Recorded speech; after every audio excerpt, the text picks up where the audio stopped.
Okay. All right. I call to order the Plan Commission meeting of October 24, and we can commence with roll call. Mr. Holman, Here. Mr. Coots, Here. Ms. Lazaris, Here. Mr. Grady, Here. Ms. Curler, Here. Mr. Foster, Here. Dr. Mason. Here. Thank you. All right, thank you. Item number 3, correction and/or acceptance of the meeting minutes of September 26, 2023. I'll move adoption of the minutes from 9/26/2023. Mr. Holman seconds. All right, Mr. Foster moved and Mr. Holman seconded to approve the minutes of September 26th. Any discussion? All right, in that case, then we'll proceed with the roll call vote. Mr. Coots, Abstain. Ms. Lazaris, Aye. Mr. Grady, Aye. Ms. Curler, Aye. Mr. Foster, Aye. Dr. Mason, I'll abstain. Mr. Holman. Aye. Motion passes 5-0. Okay, all right, thank you. Next item, questions and public comment. The public may address the commission at this time. We do not have a public hearing this evening, or we do have a public hearing this evening. I'll take that back. And public comment may be made at that time or on any items on the agenda. Public comment may also be made on items that are not on the agenda if you have registered with the city clerk prior to the meeting. Are there any public comments at this time? All right. Well, hearing none, we go on with item number 5, public hearing, conditional use request from property owner Kathryn Wipperfurth in the single-family residential district to allow a 6-foot privacy fence to be installed in the street yard located at 365 Rosewood Avenue, Lake Mills, Wisconsin, parcel number 246071418410053. Before we commence with the public comments, and I'll call on Mr. Evenson to give an overview of the request. All right, good evening. This one, a little bit different. What we had here was a house on the corner lot that had a 4-foot picket fence around the property. And somewhere along the line, the applicants had started replacing the 4-foot picket fence with a 6-foot privacy fence. I'd gotten a complaint, an anonymous complaint, and I reached out to them and said, hey, our ordinance doesn't allow a 6-foot privacy fence in the street yard. And a quick explanation is when you're on a corner lot, both of the street sides of your house are considered front yard. Corner lots don't have a rear yard, they have 2 front yards and 2 side yards essentially. And so their existing picket fence, which was 4 foot high, went into the street yard. So it went south of the house. It was in what we consider one of the front yards. And I'd mentioned to them that, hey, we don't allow that. You need to get a permit anyway. And then we started talking about the options. You know, they were really adamant about wanting to have this fence obviously be 6-foot fence and maintain where it was existing for reasons I'm sure you'll hear tonight what they're after. So really we came down with, I was for sure that this is going to be a variance request. It was kind of a zoning issue, but in our ordinance, it talks about how a conditional use can allow for a max height fence to be raised from what our ordinance says. So that's kind of why we're here today, is we're doing a conditional use to see if they can go from what's allowed, a 4-foot picket fence, to a 6-foot privacy fence in the street yard. I don't know if you guys read through here or not. The one thing that really it doesn't talk about in our ordinance is the 50% opaque. Right now, our ordinance requires 50% opaque in front yards. So, you know, if you have a privacy fence, essentially every other board would have to be removed out of there, so it's 50% visible through there. So our ordinance that we're here for tonight is a conditional use. It does talk about how the height can be modified from what our ordinance says of 4 feet to what you guys allow, but it doesn't really talk about the conditional use to allow the opaque ordinance to be modified, if that makes any sense. So I guess I gotta kind of keep that in mind as we move forward and make this decision tonight. Other than that, there's not any major safety issues. If you read through here at all, my concern would be there's a growing number of fence permits being issued throughout every residential neighborhood. And I think that the ordinance was put in place for front yards to have somewhat of an inviting environment as you're walking around, on their sidewalks and streets, that there's not a 6-foot privacy fence right up to the edge of the property line. So I think that's the major concern, or what I believe is why our ordinance is the way it is to kind of maintain that inviting neighborhood feel. And then, the recommendation would be that if you guys allow the 6-foot fence, to keep in mind that we should probably make it still have a 50% opaque and set it back far enough to screen it properly. So, as you read through there, you'll probably see the applicant had described some other fences in the neighborhoods and throughout the town that didn't seem to be compliant. I can really only speak for, I've been here permanently since April. Past practice, I can't say exactly why some permits were issued or why they weren't permitted. We have chosen to not pursue the non-compliant ones and force them to bring it into compliance, especially since they had permits on file that said, yes, they were allowed to do what they asked for. So that's kind of how I'm handling that right now. Okay. All right, thank you, Mr. Evenson. We are in public hearing. If anyone wishes to make a comment about this request, then please come up to the podium and speak your name and your address, and then also sign your name on the sheet provided for the clerk's record.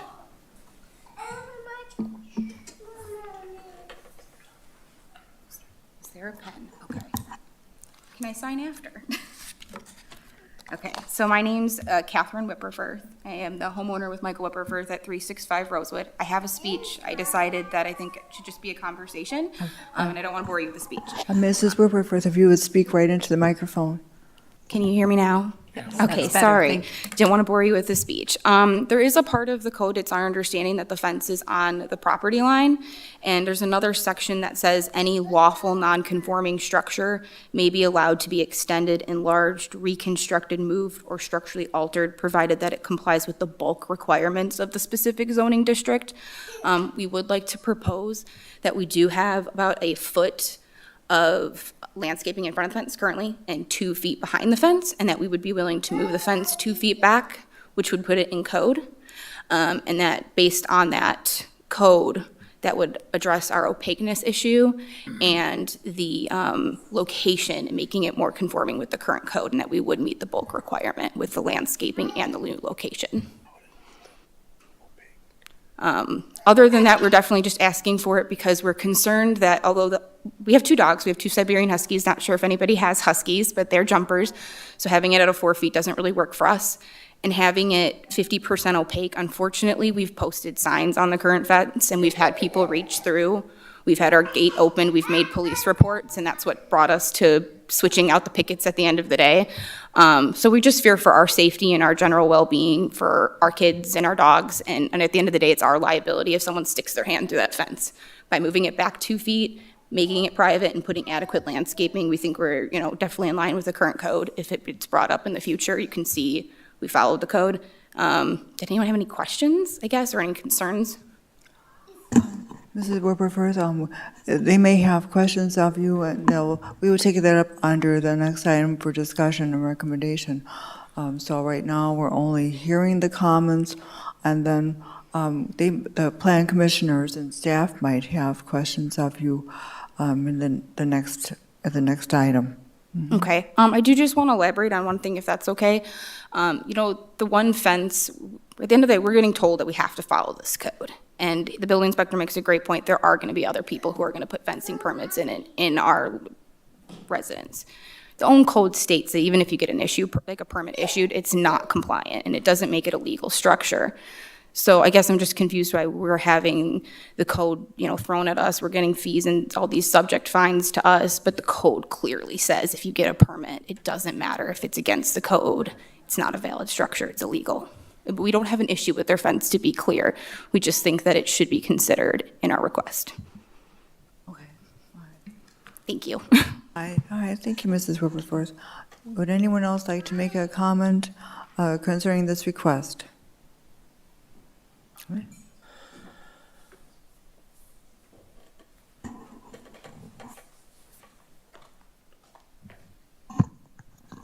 Hi, I'm Mike Wipperfurth. Obviously, I live at 365. I guess I would just more elaborate on our dogs. Their natural tendencies are to escape.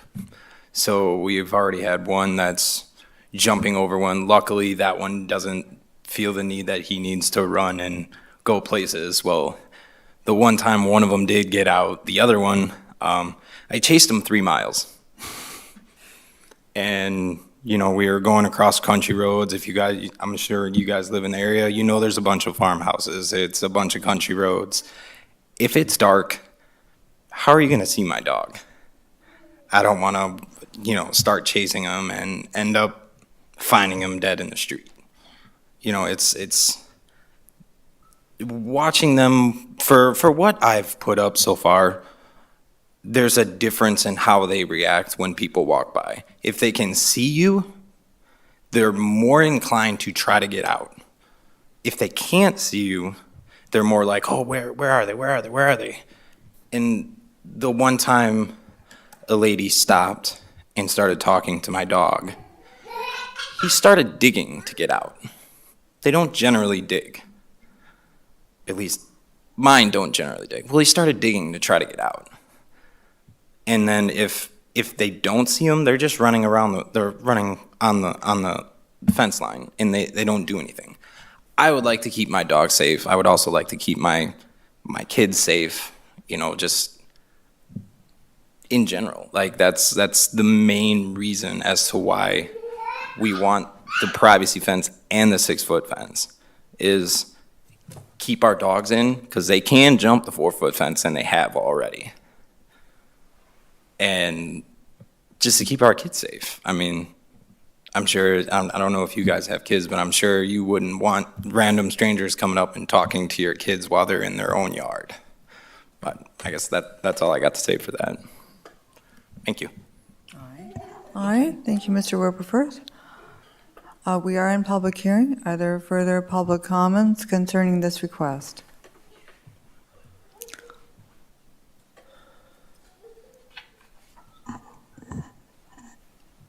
Is it possible to include the photos of the adequate landscaping that we currently have? If you would give them to Mr. Evenson.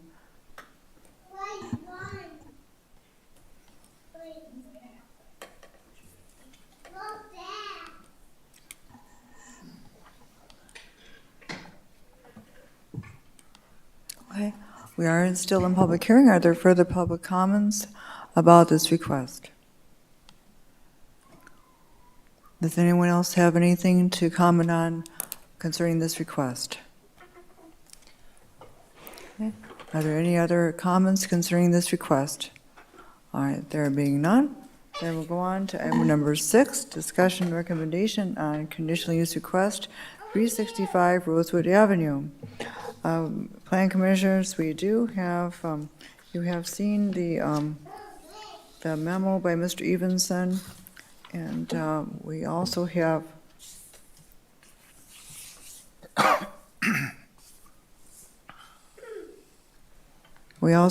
with us a prepared motion, 2310-1, recommendation to City Council for conditional use permit, exceed maximum height of fence on the street yard, 365 Rosewood Avenue, parcel number 246071418411053. This motion does set forth the city's zoning authority under Wisconsin state statutes that calls out the conditional use requirements contained in city code, the applicant's conditional use request, the review by the city staff, and plan commission review. This motion does provide for a recommendation to city council to approve the conditional use request, subject to recommendations by staff, and also that the petitioner would build and install the fence in a workmanlike manner, meeting minimum construction and safety standards, and allow inspection of the premises by the building inspector at the request of the city. For the recommendations by Mr. Evenson, that he mentions that Code 660-14-3D states that the height may be exceeded with approval of a conditional use permit, but does not address, like he mentioned, the opacity, and that's correct. So the opacity would still, if approved, the opacity would still be 50% or I assume less. So the setback from the property line beyond the requirement, and what he's saying in recommendation, that it maintain 50% opacity and a minimum of a 3-foot setback from the property line to install and maintain adequate landscaping. That is the motion 2310-1. Does anyone, earlier Mrs. Wipperfurth asked, are there any questions you have? And she, of course, is here, and if you have any questions you'd like to ask the applicant, then now would be a good time to ask any questions you may have of the applicant or of Mr. Evenson or other staff. Would anybody have any questions? You have got a really, well, hopefully one question and one comment. And the question's actually to Mr. Holman and to yourself. Since you've been on the Planning Commission the longest, what is your thought on the 50% opaqueness and why it was put in there? Okay. All right, because of the when one goes along a street, because of a streetscape, because for purposes of the view shed along a streetscape, that opaque fences, they pull away from the view shed along the street. If you have 50% or not as much opacity, then you have that view preserved. Because while true that your front yard, that's your property, but there is also consideration given for the view along the street. So, and that's an important consideration. If you were to look at almost every single zoning ordinance in the United States, a 4-foot front yard maximum fence height is very common. It's very common. It's unusual to find anything else. With that said, then for any of the standards listed in the zoning ordinance, we do provide, generally speaking, we do provide a means to have exceptions. In the case of this one, I can recall that at the time of the zoning ordinance update, that it was discussed that it would be, that you really couldn't show a hardship for, I'm just saying what the discussion was, I'm not saying my opinion. The discussion was you couldn't actually show a hardship for having a taller fence in the front yard. And so therefore, we did provide a way to ask for a conditional use permit. That maybe not be the best way to go about it, but that is what the Plan Commission recommended take place at the time. So, What about you, Mr. Holman? What are your thoughts on it? I guess my interpretation back then was mostly the looks of it, and then encroaching possibly in the vision corridor, just to not obstruct a view on a corner lot, just for traffic safety. That was my interpretation. Does anybody else have any comments? What their thoughts were on it? I know my thoughts are, privacy is something you hold dearly. And if you can get it because you need it, we shouldn't have a regulation against it. But that would mean we would have to go back and review this and change it, which I think we should probably go back and discuss it anyway and figure this out and see, because if they're on a corner lot the way they were, it's still, they're not blocking any traffic, things like that. My other question then was, I thought I read somewhere that it was only required to be 1 foot off of the right-of-way of the sidewalk. Correct. Any fence. So if in the front yards or your street yards, both of those have to be 1 foot off of the property line. Right. The side and rear yards, you can go right up to the property line with a fence. So that basically, because of sidewalks, they don't want the fence, 18 inches or a foot off the sidewalk. They want it to be back that extra foot off the property line. And this may be semantics, but the portion of the code that you're talking about is location under 661-4, D2, standards location. On all properties, no fence or decorative post shall be located closer than 1 foot to the right-of-way line. So closer than 1 foot. If 1 foot is the absolute minimum. Right. Correct. Okay. Yeah, what I found during some of my research on this is that they actually put the fence right in place of the other fence. So the old fence was there already at that location. All they did was pull one off and tack another one up. So just something to think about. That's the only reason I'm bringing it up. I would just, for the conditional use permit for the exception to exceed the height, is 660-14, subsection 3, item D, item 3. The fence shall, so it reads that the fence shall be set back from the property line beyond the requirement of subsection D2, which is the 1 foot back, above such distance as appropriate to contain adequate landscaping, per section D2 above, and to maintain an attractive relationship to the fence's external side. So that's basically saying that the 1 foot is likely not adequate to contain the landscaping that it contemplates for screening. And so it's saying to have the fence be set back further than D2 stipulates to accommodate the screening. Got it. Okay. Yeah, and I want to commend the family here to the point that they're willing to go that extra mile to accommodate that and pull that fence back. I know that's an expense. And I understand the safety requirements, because especially if you have dogs, we have people go into our fence all the time.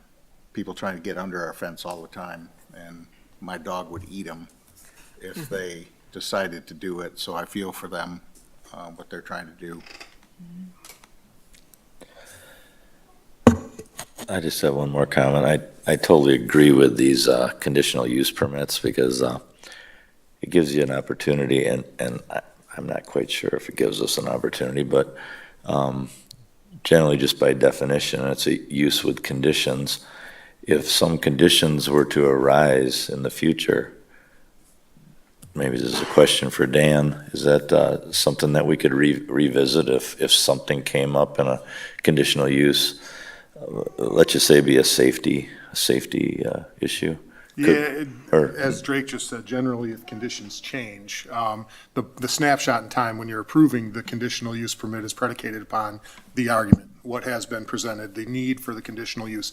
And I'd be careful about that. In this specific situation, the conditional use allowance would allow for a taller fence. That doesn't really address the placement of the fence or the opaqueness of the fence. The conditional use is required for the height of the fence. So if conditions change, certainly you could revisit it or revoke it. And I think that's kind of the nature of this conversation right now. So. Yeah, thank you. So with that being said, then, if, let's just say for instance, we say, okay, we're good with moving it back and the height of the fence, but we don't agree with the recommendation for opaqueness, what do we do? I think that's requiring a variance. You could petition the Zoning Board of Appeals for a variance in the code that would allow for a more opaque fence in that location, and that would give the opportunity for a hearing to occur where the costs and benefits could be analyzed, and a decision could be made based on the standards that are in place for approving a variance. In this circumstance, with regard to fence, I just don't know how that threshold is met. Yeah, the thing I'm worried Or about. I guess that, as Drake just said, and this is an important point, the code could be changed. Exactly, and that's what my point is, revisiting it, because when I look at something like that, especially if they don't have plants or something to keep people out, somebody's gonna see a dog and stick their hand in there, so I'm looking safety. So how That's what we can, describe as an attractive nuisance. Everyone loves exactly, dogs. so how can we address that now to suit the needs of the community? I'm not saying the family, I'm saying the community at large. And to answer your question, on a broader scale, I think that a change in the ordinance, if that's what the Plan Commission recommends and the council desires. But that could take It's a longer process. 6 months. Yeah, it could. It would take, as long, it's at least, 3 readings at city council after they receive it. It can go faster than 6 months, but it can be a longer process. Right. And, so the code could be adjusted, and you'd want to weigh the pros and cons of adjusting it, and not all corner lots are created equal, correct? I'm inventing a hypothetical corner lot where perhaps a fence does have a greater impeding on the street view or the intersection than this specific property Sure. may. So, you'd want to review the ordinance, and if you were going to build in the allowance for an exception to the opaqueness, also probably it would allow for that consideration at that time, but future considerations would be how does it impact the safety of an intersection or the street? And that would be on a case-by-case basis if the city council amended it to be similar to an exception to the height requirement, to the opaqueness requirement as well. So, but an ordinance change on a fast end is at least from today, probably at least 3 months, because it's got to be on a plan commission agenda. And then if the city council, 3 readings is a month and a half. So a longer process, but that would be the avenue. Oh, Ms. Carroller.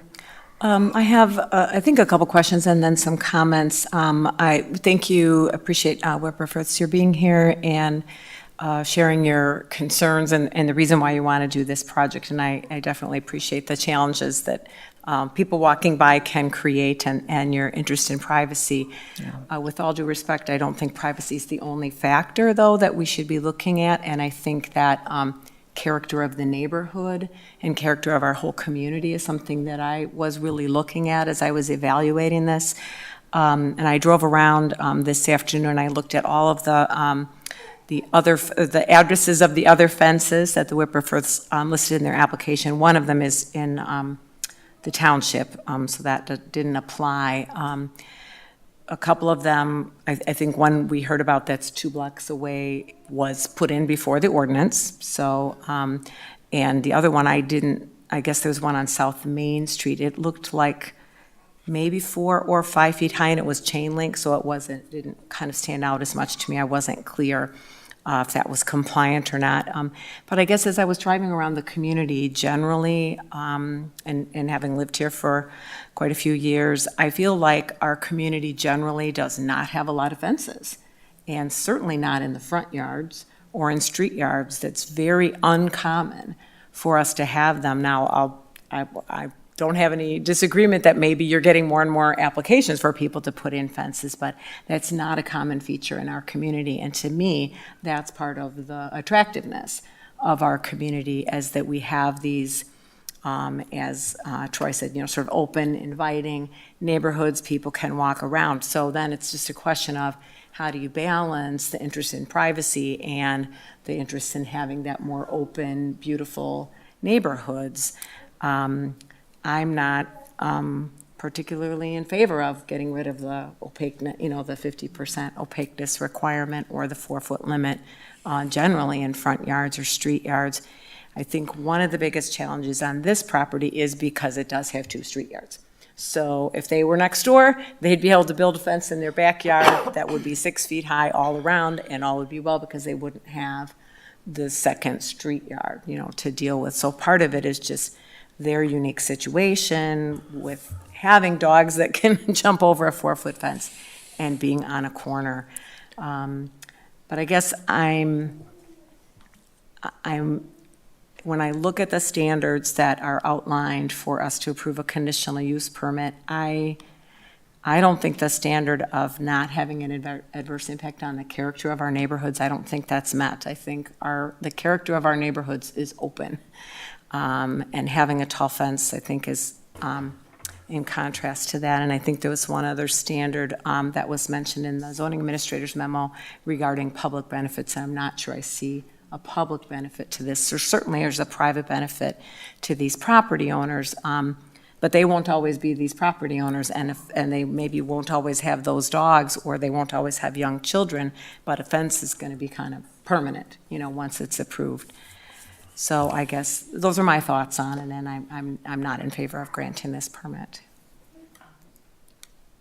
I kind of disagree with what'd you put it, the character of the neighborhood. Everywhere I look, everybody has a fence. So I disagree with your thoughts on that wholeheartedly, because a community makes a neighborhood, and not just the thoughts of the body up here.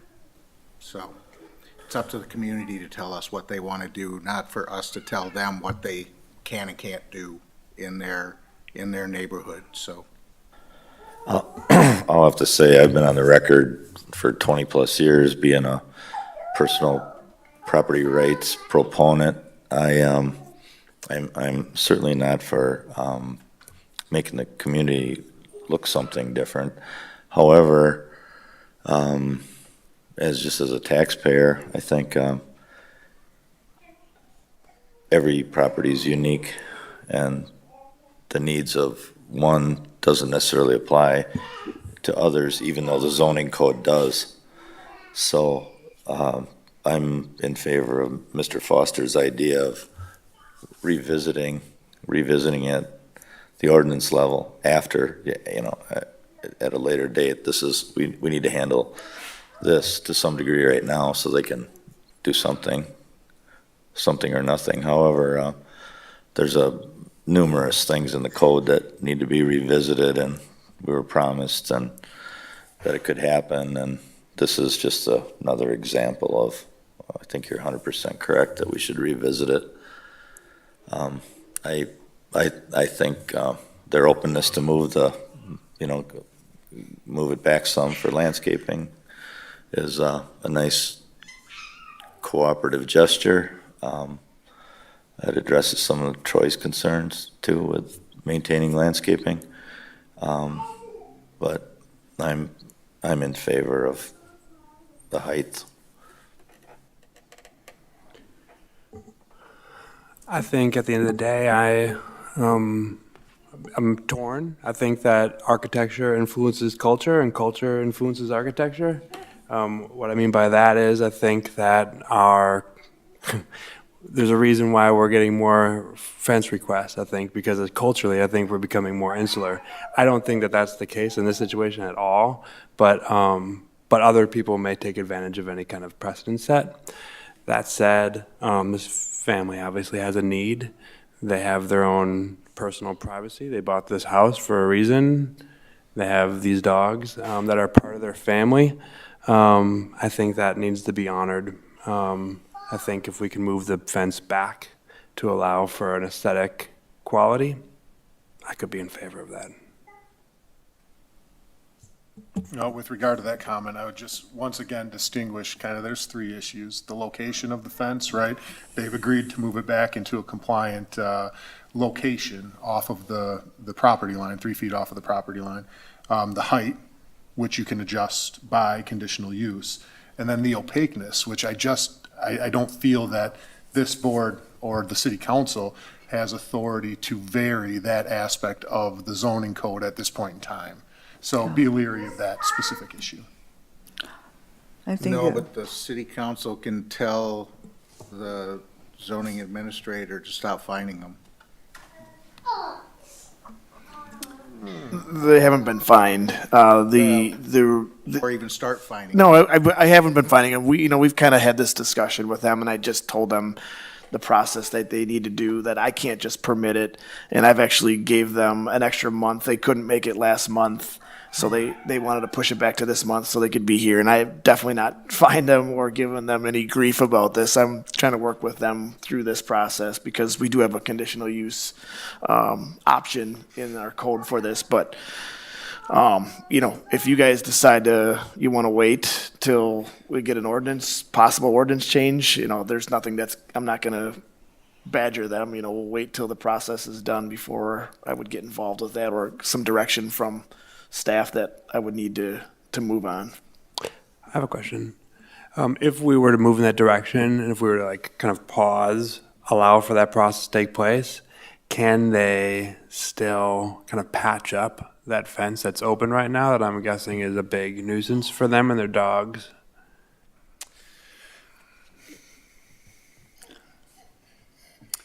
The more that, There's a gap about maybe 8 feet, 8 feet. yeah. Gate. I see.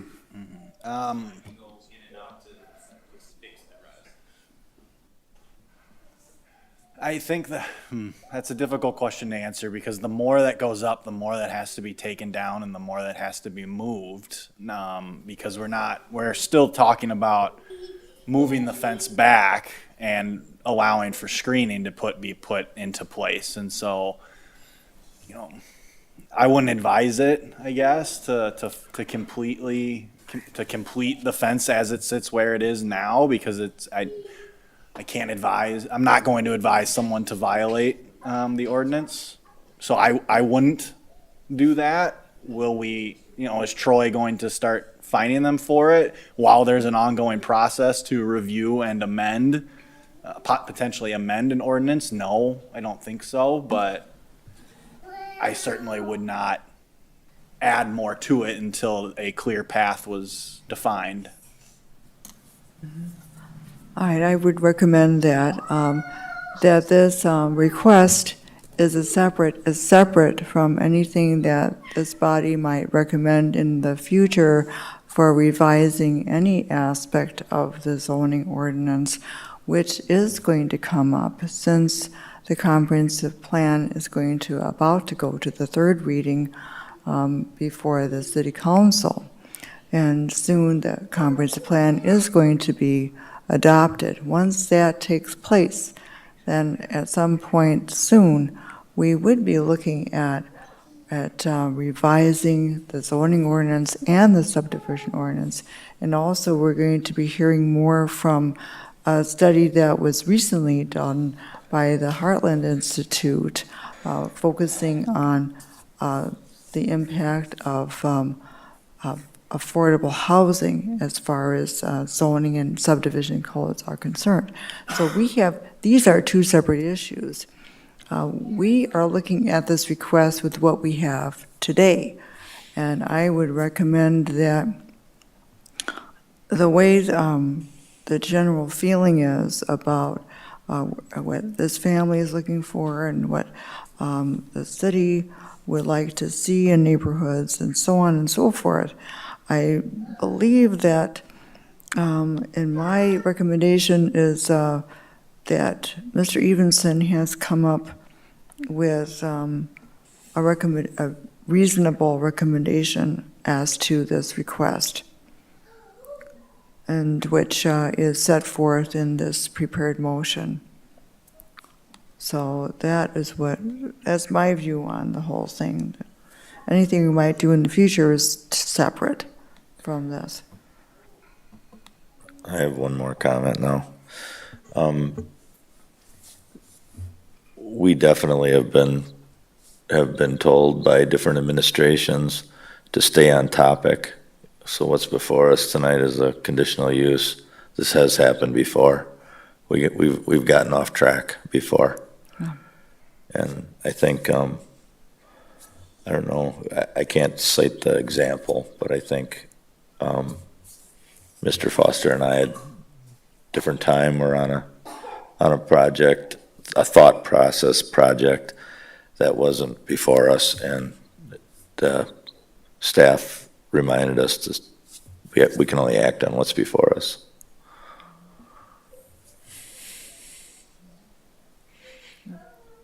Even though we'd like to do some more, that's not before us. Yeah. But we do have to ask those questions. Yeah. What can we do? Right. Because of the recommendations.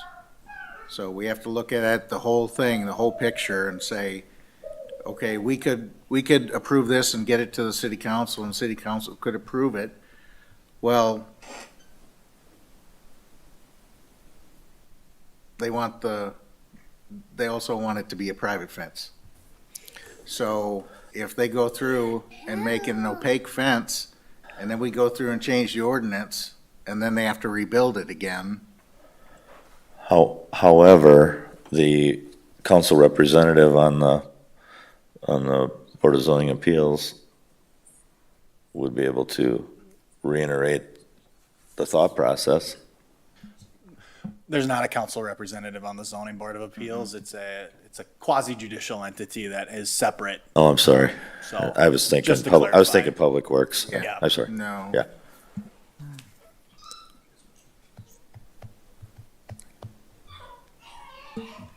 Well, it seems to me we're dealing with half of the problem. Right. I mean, we can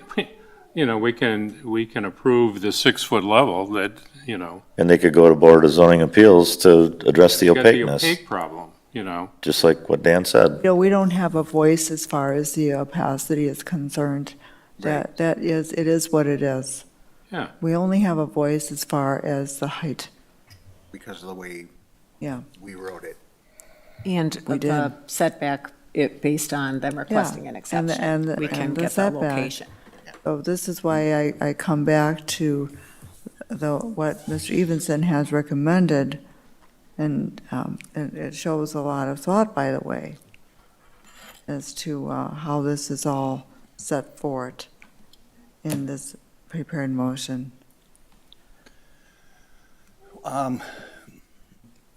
My only suggestion might be that you could ask the applicant tonight before you if they would prefer action on what you can act on tonight, or if this plan commission would prefer to table the application or postpone. I would, postpone the application until a review of the ordinance has been conducted and a recommendation on it. Would they prefer to wait? It's a longer process to amend an ordinance than you can, the height and the placement can be approved, but recommended tonight by the plan commission and before the city council on the 7th. An ordinance change takes much longer. So, that is the option that you could pursue. And we don't know what the outcome of a proposed ordinance change would be. I mean, there's no guarantee that that would Yeah, move forward, exactly. so. Correct. Yeah, it may just be our dream and the city council won't go on our recommendation. So that is another factor. Yeah. Seeing that they're listening, maybe they could comment.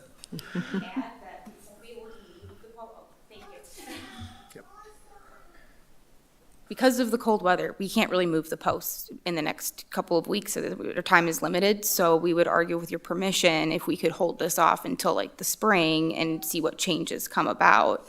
You know, we won't touch the door or anything like that until a decision has been made, but we wouldn't be able to move those posts back 2 feet because the ground's gonna be too cold. Thank you. So you're willing to wait until the ordinance is changed, or that isn't a problem for you? Yes. Assuming I don't have to take my fence down in the meantime, and we can work with the Yeah. city, it would not be an issue. So what's the mechanism for how that would occur? I mean, just a simple tabling doesn't really put an end date or enforcement discretion or anything. How do we put that all together?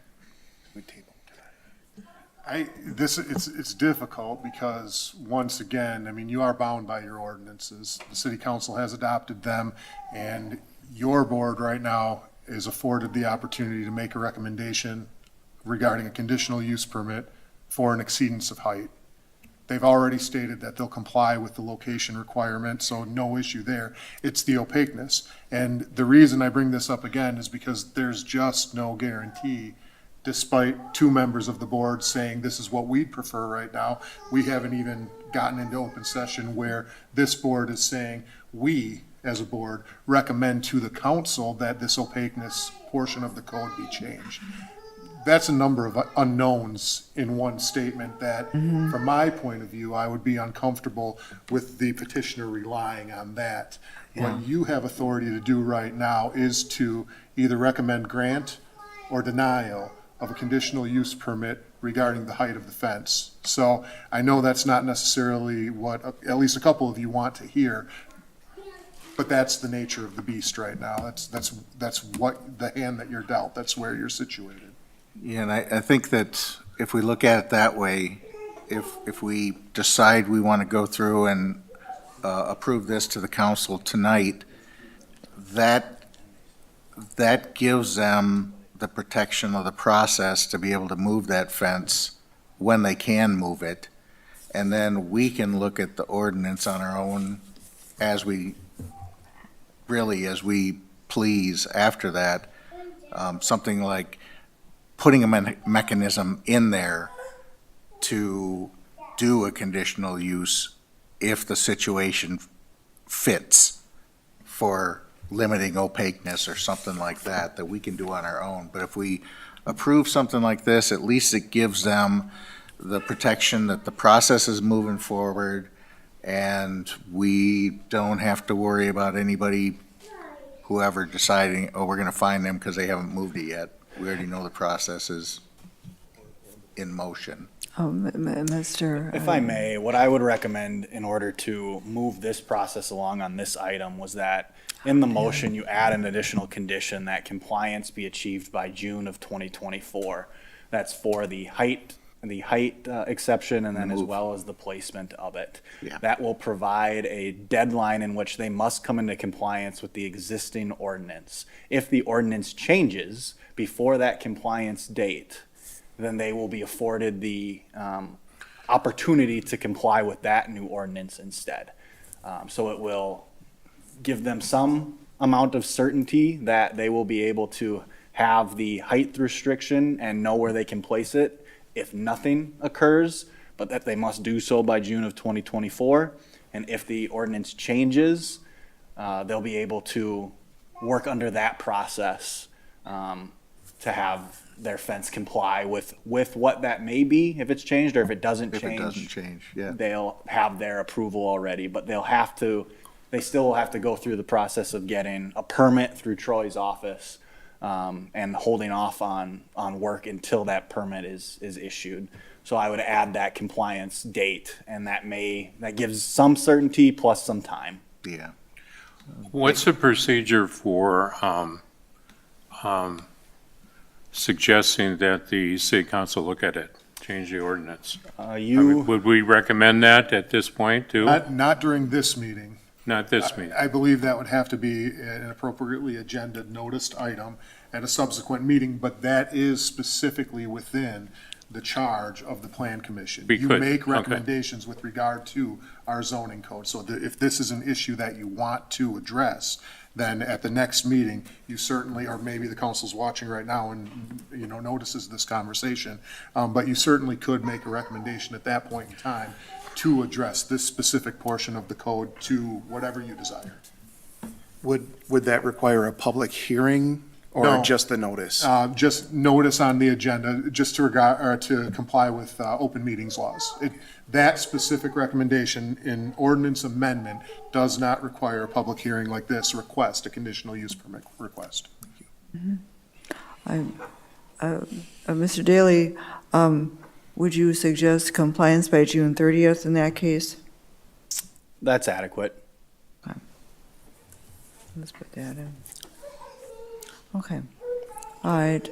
Well, Plan Commissioners, would you have an interest in passing this motion with the addition of the first condition, compliance with terms, conditions, and recommendations provided in the planner's memo, and second, compliance by June 30th, 2024, and third, the petitioner shall build and install the fence, so on and so forth, meeting minimum requirements. Would you be interested in the motion as amended in that manner? I'll make that motion to approve. Motion 2310-1 is amended. All right. All right. Is there a second? Mr. Coots will second. All right. All right. So Yeah, could you clarify the motion again? Or Yes. state the motion again? And the amendment? the motion is to pass motion 2310-1 with the addition of a second number 2 under the conditions, where the conditions are listed as compliance with terms, conditions, so on and so forth. And number 2 would be compliance by June 30, 2024. That's the amendment. And then number 3 would be how building the fence in the workmanlike manner and so on and so forth, with allowing inspection as written. So that's that would be the amendment. Yeah, just adding the date. Yeah. Yeah. I'll call the question. Okay, yes, so it's been moved by Mr. Foster and seconded by Mr. Coots to pass motion 2310-1, adding on the condition of compliance by June 30, 2024. Point of order, does a call the question require a vote? It does. Call the question is a motion. If discussion has ended, you can go to the question, but call the question requires a second and a vote to end debate. I wanted to ask a clarifying question, so that's why I was wondering. All right. May I ask it? Yes. Just wanted to clarify, so then in the prepared motion, item number 1 says compliance with the terms, conditions, and recommendations provided in the planner's memo. So does that include the fence being moved back 2 feet and the landscaping Yes. screening? Then that would be, and that's Yes. part of your recommendation, so that would be Yeah. incorporated. Okay, thank you. Yes, he recommends. Okay, thank you. Yes. All right, any further discussion? All right, in that case, we'll proceed with roll call vote. Ms. Lazaris, Aye. Mr. Grady, Aye. Ms. Curler, No, Mr. Foster, Aye. Dr. Mason, Aye. Mr. Holman, Aye. Mr. Coots. Aye. Motion passes 6-1. All right. Our next item is item number 7, recommendations for future agendas. And I did notice that the council had a very nice presentation by Heartland Housing Initiative. And there is now a report, Heartland Housing Initiative report on zoning and subdivision ordinance assessment, which focused on housing affordability and the what has been known as, commonly known as the missing middle of housing among communities in the United States. And there was an assessment done of our zoning and subdivision ordinance and recommendations about some things that might be done. So that would be, I would like to see that on the next Plan Commission agenda. Yep. So So the we plan, can- my plan was to email it out to all plan commissioners for study over the next coming weeks and have it up for discussion at the next plan commission meeting. Okay, that would be great. I thought really well of his presentation. Okay. All right, is there anything else under future agendas?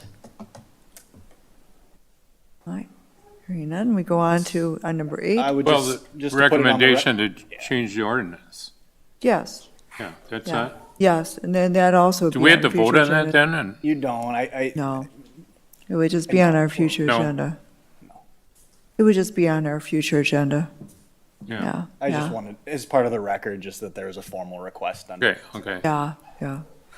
Okay. All right, is there anything else under future agendas? In that case, we have item number 8, adjournment. What, we're adjourned? Yeah, Move adjournment? Mr. Coots will second. all right. It's been moved by Dr. Mason and seconded by Mr. Coos to adjourn the meeting. Any discussion? All right. The meeting is adjourned.